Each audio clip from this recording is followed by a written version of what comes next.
Do you want to change your name here? Oh, yeah. I'm not Teddy Brown. I don't want to be, never wanted to be. How did that happen like that? I have to go back and change it. I don't think it can now, Tom. It's not going to read Teddy Brown. It'll just read Teddy Brown to these, but they know you're Tom Farley.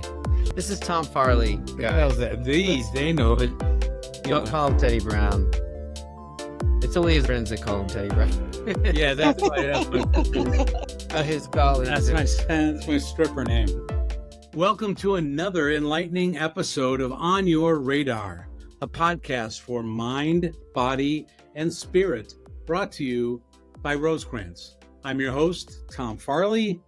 You know, we're going to talk about construction and the issues around that. And it's interesting. I kind of came into this. I read an article in the New York Times about the issues facing the construction industry, and I was struck by one particular quote that just said, "Construction workers in construction are more likely to die of overdose than those in any other line of work," and that kind of prompted me to seek out coalitions and construction companies that and really kind of see if we can be of help. And also, it says, you know, that the mental health struggles in this industry are just as alarming, with many workers dealing with high levels of stress, anxiety, and depression due to the demanding nature of their jobs. That kind of sprang into this episode of On Your Radar. In today's episode, we will explore the tough realities of substance use and mental health in construction and look for ways to build a healthier, safer future for everyone on the job.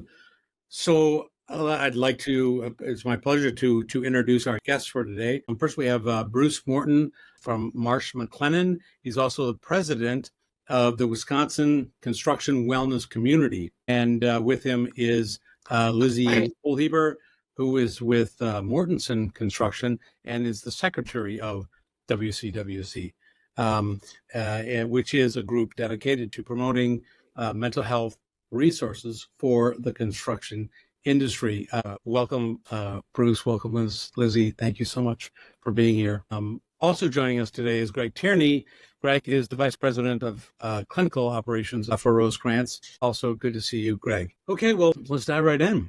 Now, Lizzie, why don't I start with you? What are the primary mental health challenges facing individuals in the construction industry? Yeah. So when we talk about mental health in construction, I think the top three are, like you mentioned in the beginning, addiction, right? So they have a very high stress job. So it would be addiction, anxiety, and stress. I would say would be the three top mental health issues that craft workers and also office people tend to struggle with. We're in an industry that's very high pressure. We have to deal with clients. So we're trying to make them happy. We're trying to make our craft people also excited and happy and healthy to work. And there's just a lot of stress that comes with that. The timing of everything as well, right? Everybody wants a building faster, cheaper, quicker. So all of the pressure that's put on all of us is boils us down to those three things, which causes the addiction, anxiety, and depression. Well, Bruce kind of continued on that. How do the demands of construction work specifically contribute to mental health issues? Yeah, I mean, we're male dominated. We're in the age group where I'm in, that 45 to 60, where we were all raised to not talk about it. I always ask, my dad's a Marine vet. He's 76 years old. And how many times does he ask me about my feelings? Well, that's zero, right? So yeah, absolutely. That's what we grew up with. And to stuff it down, and the longer you stuff it down, the harder impact it can have. We talk about mental and physical health. You know, if you have a bad back for 20 years, you're not going to be real upbeat. You're going to be crabby. You're going to be in pain. And with construction, the mental health is the same thing. They just put it down until they can't. 11 years for them to go get help, typically in the construction industry. And then you guys are going to touch on the opioid piece. I mean, right? We're in Wisconsin. What does everybody do? Drink. Well, it's a big drinking. It's not on the jobs anymore, but it's certainly around, and we know that. So that's another factor dealing with it. And we are seeing more and more, drugs, opioid abuse, especially with the pain that they're going through. So those are a couple of the other ones that are are discussed highly. Greg, if you want to jump in, by all means, at any time. I know there's just a lot you can, kind of intersect here. I'm just trying to keep the kind of the flow going. But so as Lizzie said, we talked about there's stress, there's pain. So workers are trying to deal with those things. Unfortunately, in some unsafe and unhealthy ways. What connection do you see specifically with between work with all these things, the drug use and workplace injuries? Is that kind of made it? Has it changed workplace industries? Injuries? I would say that obviously if anybody gets injured, it's common practice that they're required to get a test after for not just our purposes, but insurance purposes and things like that go along with it. And the past 2 years, I have noticed more and more non-negative drug tests after someone has been injured. And it's more towards marijuana, I would say, where people are trying to use that to be a stress reliever after work, is what they're saying, versus drinking or something else, which brings up, and I don't want to get too off on a tangent, but also now what we're struggling with as general contractors is how some states are allowing marijuana to become legal, and that puts us in a tough bind, right? Because we don't want someone operating a piece of equipment high, right? Like right. We can agree upon that. It's not great. But I would definitely say, and I think Bruce, you see more contractors than I do on a day-to-day basis, but there's definitely been an uptick when someone gets hurt, that it goes into kind of that non-negative area. But what goes along with that is a lot of these unions have programs, second choice programs that these craft workers can go through so they don't get kicked out of the union. And what we've also been seeing is once they go through those second choice programs, there's more of an underrelated issue too of what's going on why they're using marijuana or other sorts of drugs. And so that kind of forces them, I think that's great that the unions are doing that and they have that program available for them, but it kind of dives a little bit deeper on why are you choosing to do this and what's going on. And then the truth kind of comes out about the craft worker that way. And we've had a lot of successful craft workers go through that program and actually come back and then continue to use their EAP program. But that's not always the case, but it has worked. Greg, kind of compare this, this to you see a lot. You see this, like work with we have, particularly in our resilience program, which I'm sure we'll talk about later. But you see a lot of different sectors, different types of workers, frontline workers, veterans, things like that. How does what you're hearing in the construction industry compared to some of those? So in construction field shares a lot of similarities. They had some unique differences, but the populations that we are working with in our resilience program are in functions that serve others and serve the needs of the communities, which is exactly what the construction field does. And these positions tend to bring staff or workers into risk of harm themselves or witnessing harm to others, which can increase trauma and stress experienced on a daily basis. Also increasing the risk of, well, what if this injury happens? Unfortunately, with how commonplace injury is on a workforce, it's probably inevitable that you will see it, and then it can be stuck in your mind of, well, what will happen if I am injured, and what will happen if I'm out of work? That type of stress is really wearing for construction workers, but also for first responders and other frontline workers. Interesting. So basically, what you're saying is there's cultural factors just just baked into some of these industries that can in and of themselves contribute to a higher rate of drug use, and of course the accompanying stigma surrounding those things, mental health and drug addiction, affecting a willingness to seek help. Is that weird? Yeah, and I don't believe that I'm willing to seek help, but where a culture is sad, as Bruce said, it's more commonplace not to bring it up and more commonplace to tough out the physical or mental injury or unwellness and follow through, because that's what we're seeing other people doing. And that's what they're not. There's not a lot yet, and it's changing, thankfully. There's not a lot to counteract that stigma that we were all raised with and see that have embedded is we should be able to get through. However, when you're in a stressful position day in, day out, and you'll have all of other life issues of financial stresses and relationship stressors and childhood, working with children, that some of the numbers changed greatly for risk factors during COVID. And a lot of that we're finding out was because we added another stressor on the parents. They had more role with their children at home. And so just compounding stress rather than giving opportunity for relief and practicing wellness, which is so important. That's difficult when you're working mandatory overtimes, when you're working through physical pain. You brought up COVID. I would like to point that out. So we never stopped working during COVID.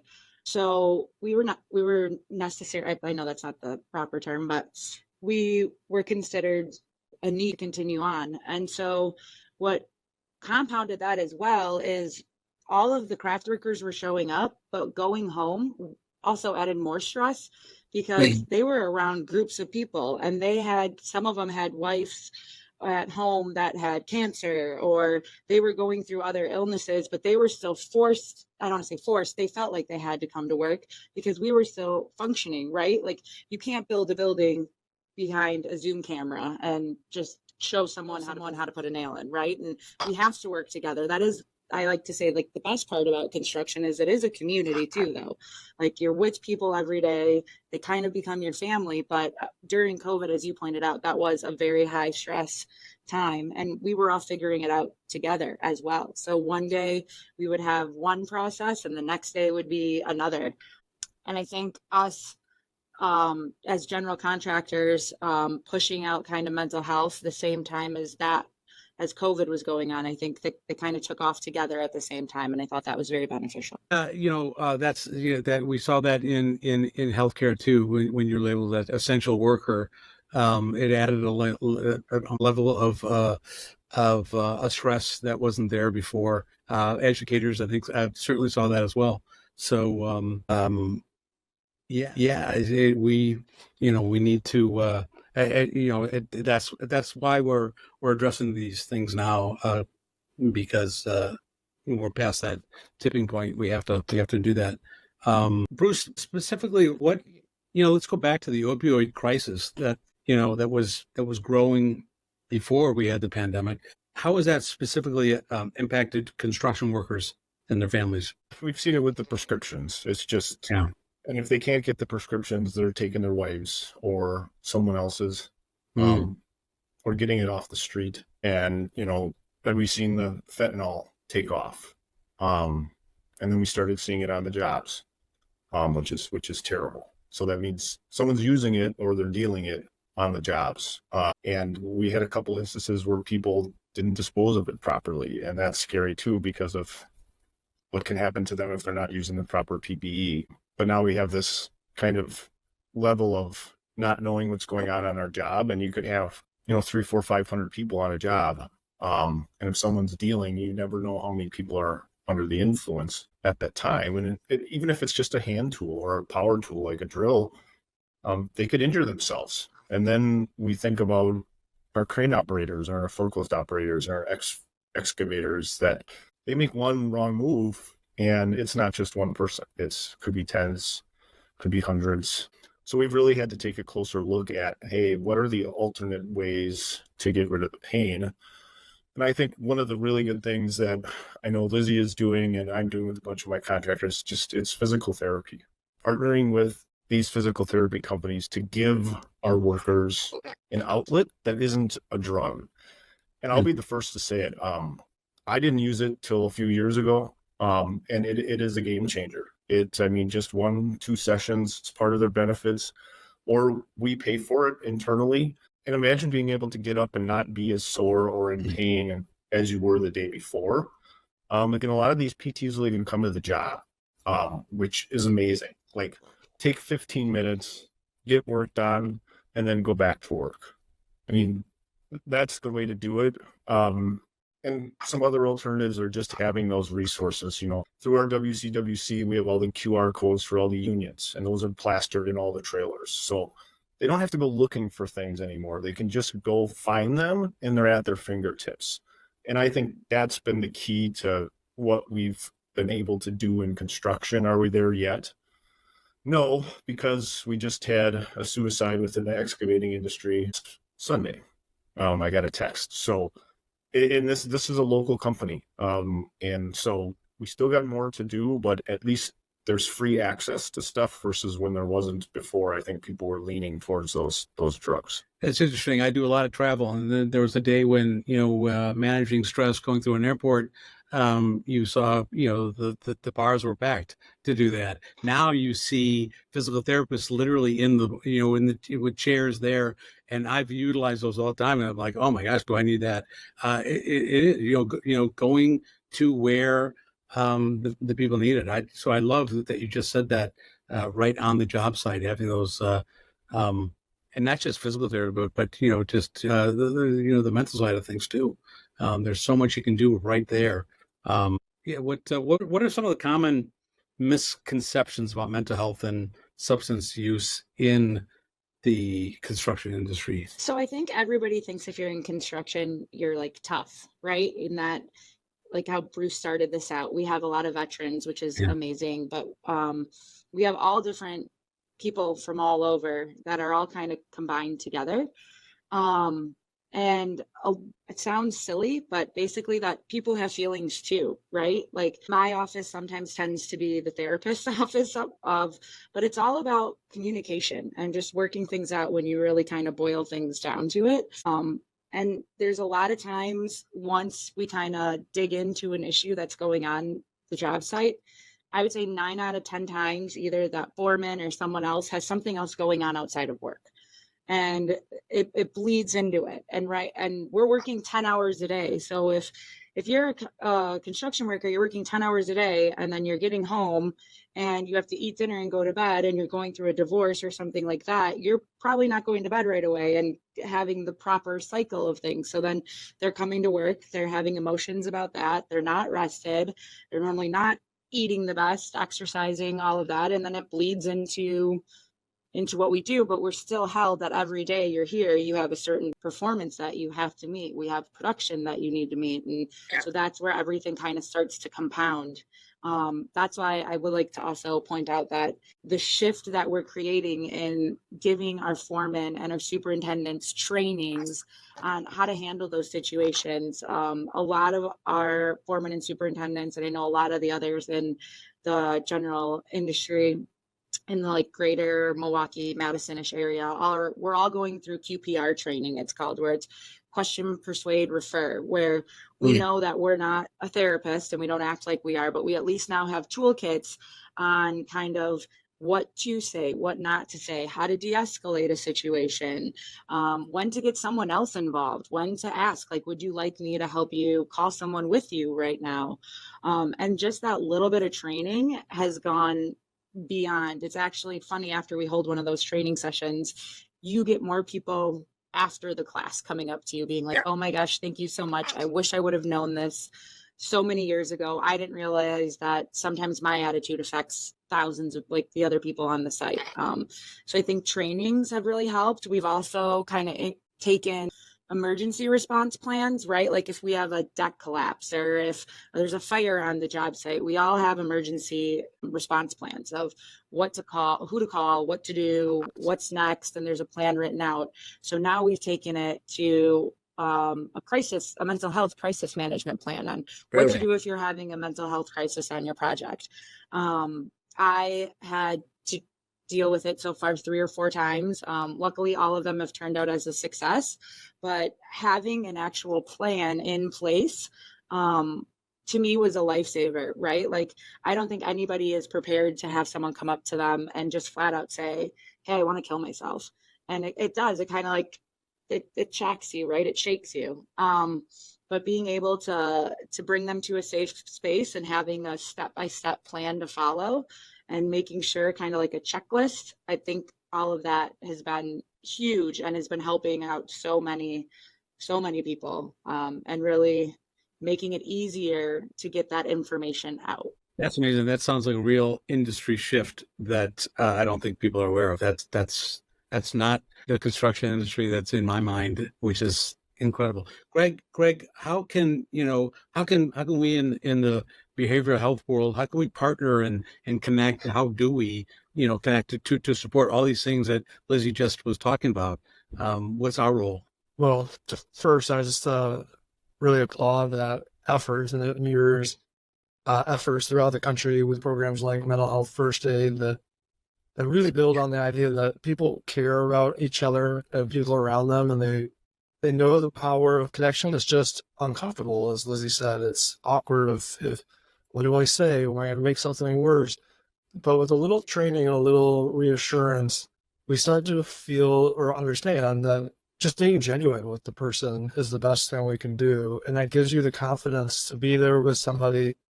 And that's a lot of times what they really need. Again, connection is so important for our well-being. And in a difficult time, just to be able to feel like, hey, someone understands where I am, allows the emotional intensity to decrease enough to get to a place where I can do something healthier with it rather than something that would be destructive. As far as what we could do more of, I can't agree more with combating the stigma of that mental illness or even physical illness is a weakness, and that I've heard stories of men going to orthopedic surgeons and denying really any problems, but then they do scans and they find what would account to levels of pain that nobody should be able to tolerate, and they're keeping it quiet.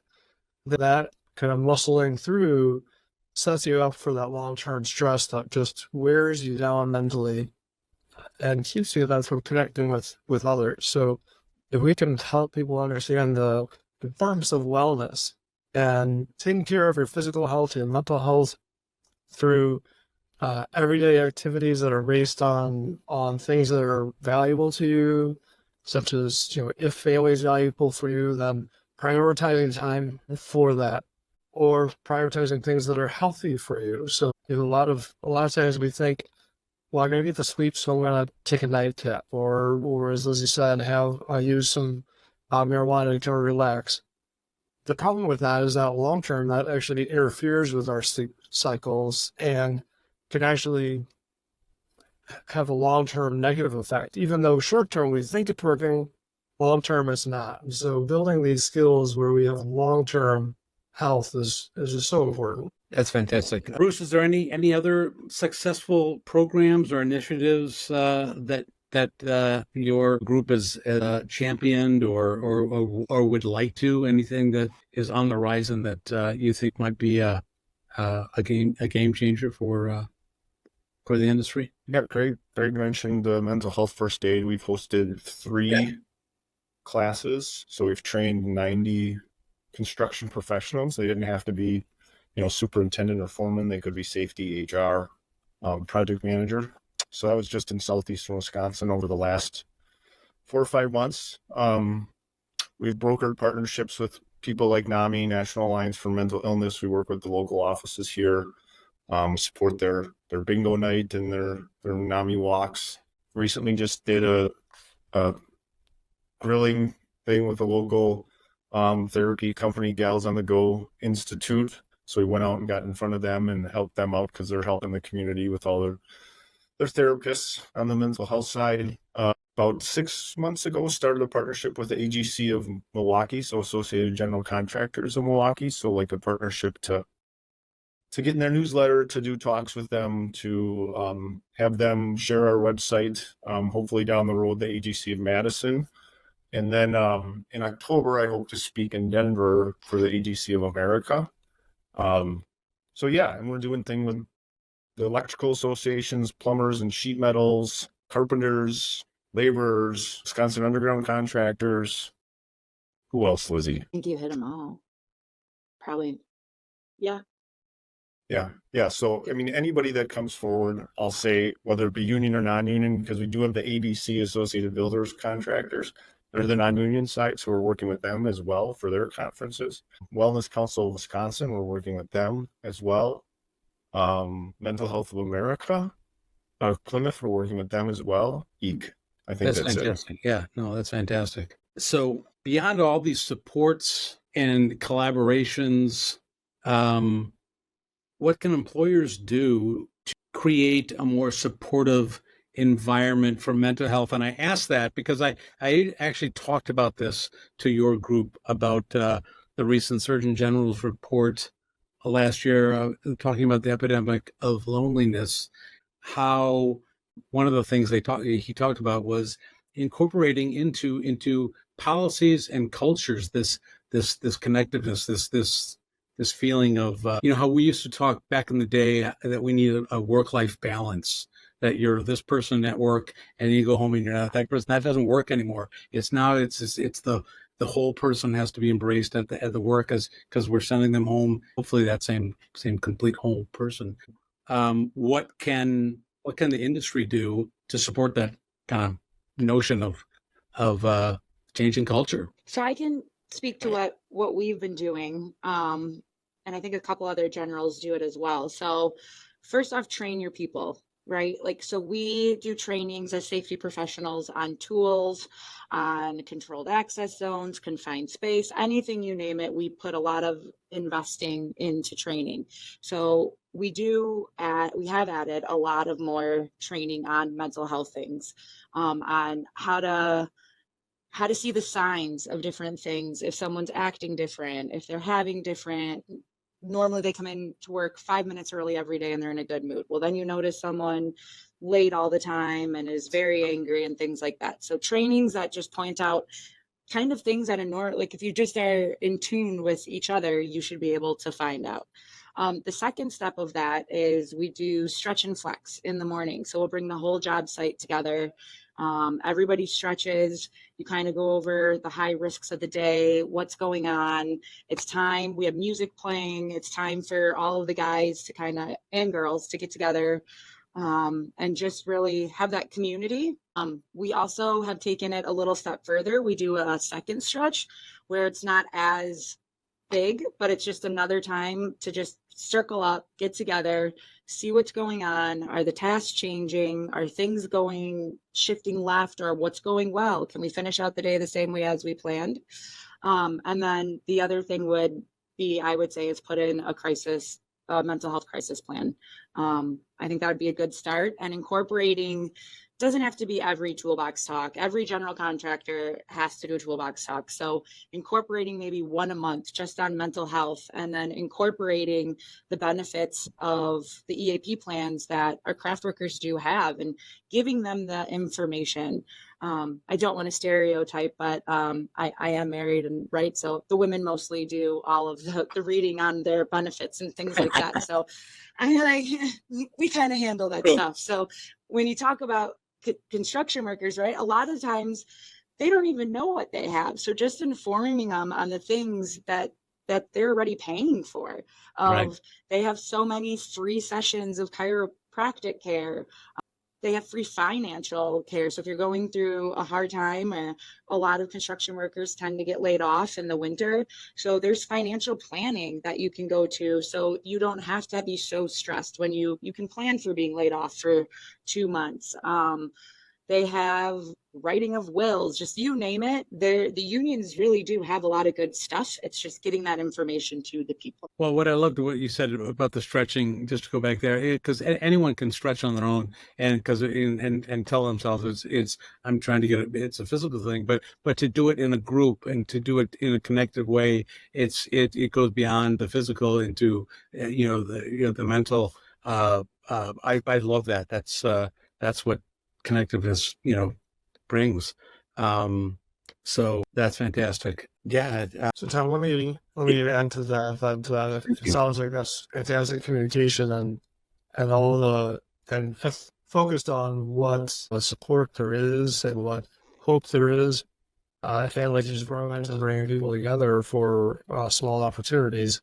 Also, some efforts we do with good intention. We can see and be startled by numbers of how many people have died by suicide, and we can publish that rate in hopes that it would do some positive. Unfortunately, we also see that that can actually do some harm, and that it can normalize what we don't want to normalize. We want to normalize that people have these emotional experiences and Yes. can recover. Yes. Whereas hearing those numbers can start to sit in of this is just normal for my population, and this, and it kind of can concrete almost that idea as a way out, as opposed to the healthy ways, the seeking help.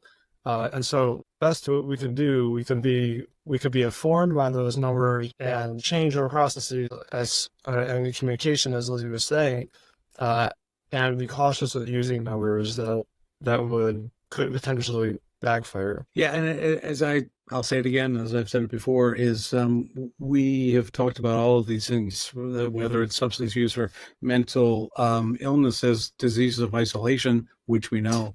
But what we're finding out now, or what we should know, is that we can't heal in isolation. It demands connection. And every time we can, talk about that, gets us out of that place of isolation and gets closer to a place of healing. I think what's really powerful as well, and Bruce, I believe you'd agree with me, is when someone's bold enough at one of those stretches or in a group setting or a training where they find that vulnerability in themselves and they share a story, a personal story of how it's affected them or how they succeeded in overcoming something. Those types of meetings and trainings have always been the most beneficial, and we see that you get more out of it. And a lot of people sit around and are like, wow, well, if he can do it, I can do it. It's not so the more people that share about it and just talk about it and realize that it's normal and real life stuff does happen, right? And so the more we just normalize it, I think the further we're going to be able to make some more success stories. Yeah, what I like the three V's: be visible, be vocal, and be vulnerable. If you do any one of those three, you will get a positive reaction from someone. So it doesn't just have to be vulnerable, and just empathy, for your fellow coworker, no matter what industry you are in. Don't push it away. Don't say you know what they're going through, because you don't. And if they're coming forward, they're scared. And if we push them away, the chances of getting them back are very slim, especially our construction workers. For being all tough and macho, when it comes to this subject, they are very shy. So when they do come forward, we have to support them in whatever way. If we can't do it, get them to someone else, get them to the 988 number, the county number. There's so many resources that we have on the wisconsinwell.org website that you can just send them there. But I just say that if we could have more empathy in this world, the place would just be so much better. Like it's a superpower to be able to sit with someone in their feelings and then listen good enough to get them to where they need to go, to give them a chance to get help. Yeah, I love that.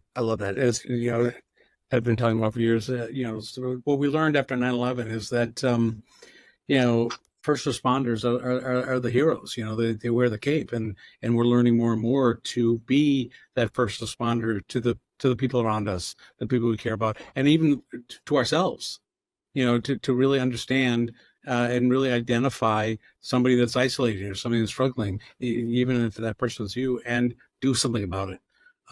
Lastly, Greg, what's Rosecrans doing specifically to address these challenges in this industry? Yeah, well, Bruce was really just set me up for that, because our approach so emphasizes the idea of finding cohesion or finding connection with people who are similar, and that's why that's the really whole impetus for the Rosecrans Resilience, to build and design a program that supports people who have similar values. They're serving the community, they're serving others. They have similar barriers too, and that they have unpredictable work schedules or mandatory overtimes, or again, physical pain and stressors that are associated with the work. And that's what we want to offer this population an opportunity to come together and have a healing experience. The first step is talking to someone on the work site, talking to a friend, and getting that referral to a treatment provider if that's what you will help you. And we would love to be that next step. Bring people together, learn the skills for the wellness and recovery, and build and manage these disorders which are manageable. Mental health and substance use disorders are very difficult to work through, and they are able to be worked through. People live happily in recovery. Our model or setting for Rosebanks is life is waiting.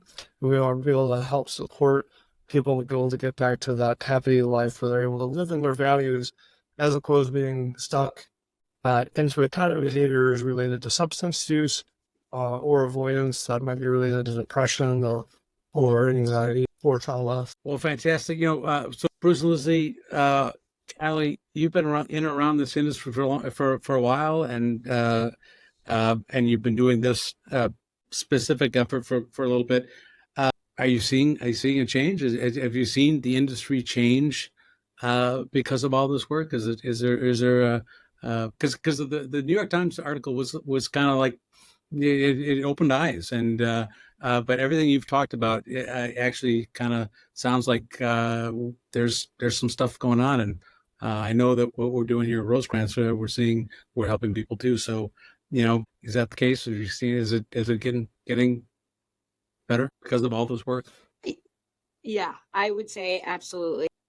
Absolutely. Each company kind of has, I want to say, like a mental health champion, right?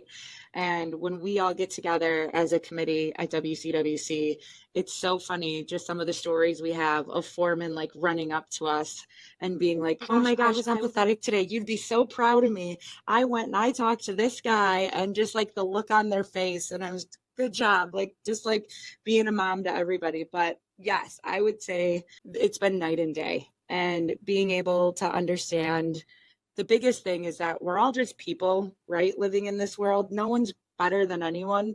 And that if we can just all get together and work and respect each other, and like Bruce said, show empathy, it's a great day for everybody, right? No matter what we're doing. If we're pouring a concrete wall or building a stud wall, it makes it better. Yeah, it's when you go to a site where the GCs or the subs are doing something with it, it's a different site. It has a different feel. The trailer has a different feel. It's just there. It's like when we were doing safety 25 years ago, right? We didn't wear hard hats and glasses. Well, now mental health has become almost common. We still have a way to go, but so many of the big GCs are doing it and touching so many lives. And they all have their unique spin in this area, but it's all for the same greater good. But I do know another thing we're doing, kind of lightly partnered with this company who makes these oak boxes, O.A.K. They're overdose kits that we're going to start putting in our trailers. That's fantastic. So if we did have something happen, we don't want it to, we don't want drugs on our site. But if we did, we're going to have those available and have the people trained to be able to deliver that Narcan on these sites. So it's a great cause. They're a nonprofit. You're going to be able to go to our website as well to be able to order them. We're going to put a link. But it's just another risk management tool because, these people that may want to take their lives, I think they have more to live for and they just don't know how to get there. And if we can do that on our jobs, or we don't care if they steal it and take it home and use it. Right? That was our worry at first. We're going to get broken into. Well, we saved a life if we did. So that's the result, right? The other result is we didn't.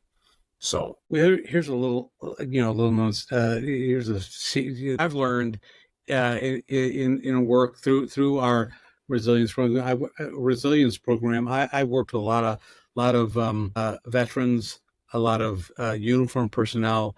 I've talked to a lot of people in the construction industry and obviously healthcare.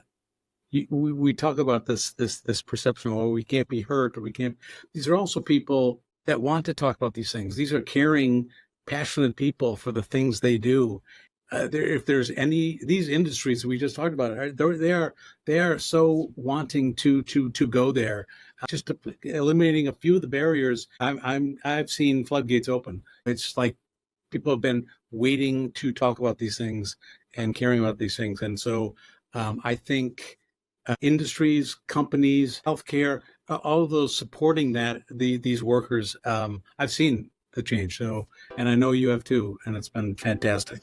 Well, this has been an amazing conversation. I truly appreciate. We could go on forever, but I just love that that we're having the conversation, because I love changing industries. There's some great stories that we talked about today. So thank you all for being here.